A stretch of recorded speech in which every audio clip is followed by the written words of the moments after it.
A lot of people have approached me and my kids and they've asked, how have you held it together? How have you been so strong? How did you stand there and greet over 3,000 plus people for 7.5 hours and tell each of them, hey, and speak to everyone individually? The one thing I can say is the only way I was able to do that is by my Lord, Jesus. And the other reason is because I know Randy would want me to do it. My strength totally came from the Lord, from me and my boys both. And two, my strength just came as I know that this is just a see you later to Randy because I know I'm going to see him again. I know that me and my kids are going to see our husband and their daddy again. That's another reason I've made it. So first and foremost, he gets all the credit. The Lord gets all the credit in this. There's so many people to thank. And I know if I started trying to name people out one by one and call everybody out, I would leave people out, not meaning to. So I want to say thank you to everyone who has reached out to us, who has sent a message to me, who has sent flowers, who has donated money, who has done meals, who has just been there for all these other guys, the firefighters, because they're experiencing the same kind of hurt we are too. We were joking. I was joking with a lot of them. I was like, y'all slept with him every other night when he wasn't at home with me. So they're family. And there's so many people to thank. I want to thank Chief Edwards and Chief Riggins. They have not left my side. We joke, Shane and I joke, Shane has a Sandy priority list and he's checking it off every day. He's like, I got one more marked off, Sandy. But whatever time it is that I've had to call them, ask them a question, they have held my hand through this all. And I know that I have over 400 plus men that at any one time, if I needed anything or my son Andrew or Chandler needed something, I could call them. And this is probably the only one time that I could call them and not a wife or a girlfriend or fiance would get mad that another woman is calling their husband, and because I know they would be there. And I have over 400 plus wives and girlfriends and fiancés of the firefighters who are also surrounding me in love and checking on me and calling me and saying, hey, we're still there in the weeks to come when all this is going to slow down. We're going to be there. They've actually got meals almost, I think, for 3 months out, I think it is, in advance for me and my kids. And that means a lot.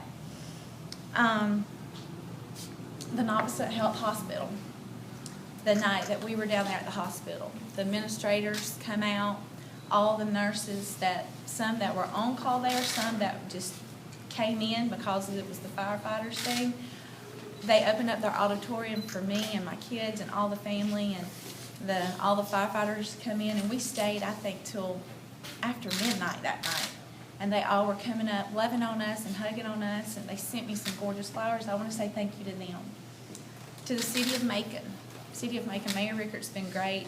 Commissioners have come up and spoke to us, the community officials, making sure you need anything at all, you let us know, we're here. But they have held my hand through it all. And even the community. I had over probably 3 dozen people that come through the line that did not know myself, did not know anybody in my family, did not know Randy, and they said, we're just the community. We just want to come and share our condolences with you because our heart's hurting too. We hurt for you and your boys. And that means a lot when somebody takes 2.5 hours out of their day to stand in line for somebody that they don't even know, to come and just to say that they're sorry.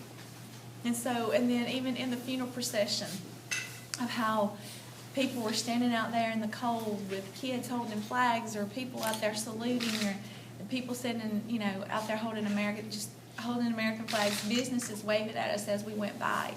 And you could tell it wasn't just to get a look at that was the person who died in the fire, but you could tell that they were out there to show their support.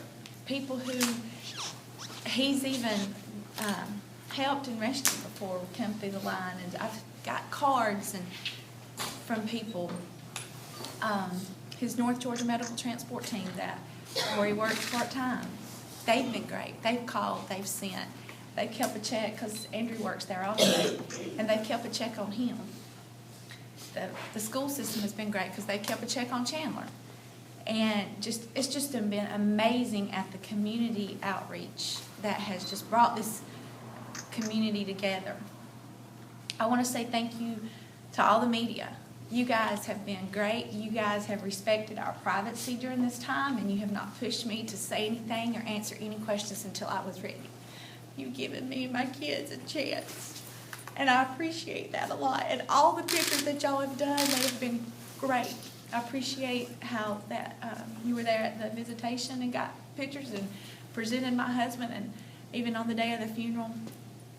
And I thank you for that it wasn't all just up in my face and let's see if we can just get that one emotional shot. Everything that the media did was, I really appreciate it.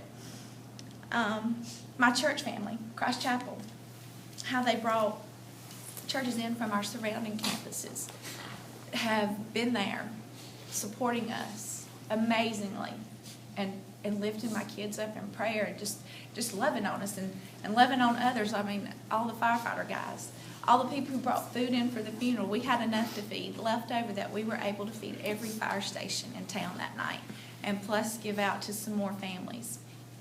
And so that means a lot. Macon Memorial, and everybody at Macon Memorial, but LaDawn, she took care of me. I told her yesterday I had to go by there, and I told her, I said, we're going to go have lunch soon. I've made a new friend. She has not left my side at all. She has been there through me all the way. And that means a lot when it's like this, when it's times like this. All the other fire companies that attended from around in the surrounding area here and even from out of state was amazing. When we pulled into the funeral part to go to the city auditorium that day for the funeral, and I looked and I saw all the fire trucks that were lining the street, I was blown away. And I was like, this is a true family. And I know Randy is smiling, seeing that, how people are taking care of his wife and his kids.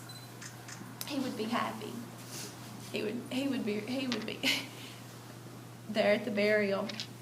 My son, Andrew, my oldest, he leaned over to me and I was upset, and he says, Mama, it's okay. He says, Daddy would look and go, man, this is really cool. And he would have leaned over and said, this is really cool. I want to say a special thank you to all the people that were there on the scene that night. All his guys. Y'all are our family. We're not going anywhere at all. And y'all can't go anywhere because me and my kids need y'all. We're going to need y'all. And I know y'all aren't going anywhere. But I love y'all. Y'all are part of Randy to me. And I love each and every one of them. But for everybody there that was on the scene that night, that come in and relieved some of these guys, that was just from the EMS to the police department for everything they did, of even shutting down the roads on the funeral procession, leading us, escorting me home, escorting me to the funeral home, everything. I really appreciate it. I mean, I wish that I could sit down and for everybody that has done something, I could personally sit down and hug their neck and tell them thank you. Because it's a genuine thank you too, because I really mean it. I really, really mean it. And so I apologize if I've left someone out. Know that it wasn't intentionally. I tried to jot it. I was talking with Chief Regan last night. I was like, I don't know what to say. He says, what do you want to say? Talk from your heart. So that's what I'm doing. But it's just a huge thank you. A huge, huge thank you to everybody who has been good. My brother-in-law, Marcus, and my sister-in-law, Terry, and my brother, Kevin, and my sister-in-law, April, they've been great. My mother-in-law, Randy's mom, and Fred, they've been great. They've just been Johnny on the spot if I need something, and made those hard phone calls that you have to make during this stuff. They've been there for me. They've been there for my family, my parents. They live in North Georgia, and they're like, we're not leaving till you leave, till you tell us to.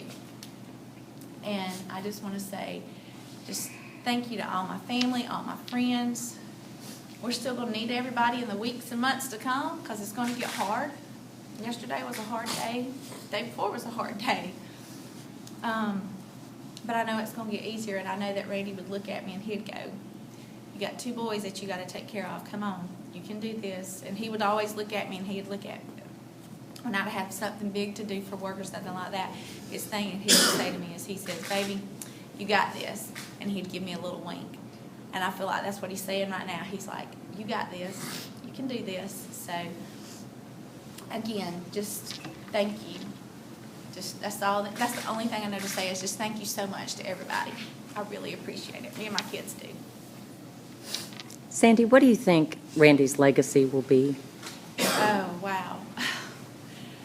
He will carry on a major legacy of somebody that was a leader, but knew how to have fun, somebody that loved the Lord.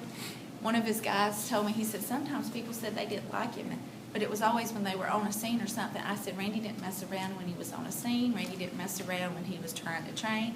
Randy knew he wanted his guys on his truck to be top notch, or whatever station he was at. So he was a leader. He was a leader. He was somebody, he knew when to have fun, but he knew when to be serious. Sandy, what are some of the values that your husband tried to instill within your sons that you will continue to try and do so? Put family first. Regardless of anything, put the Lord first, put family. And you got to stick together, because family is all you got. When everybody else leaves, your family's still going to be there. When all this is said and done, it's quiet, and a few years down the road when Dave passes or whatever, my boys are still going to be there. And to be a hard worker, to be a leader and not a follower.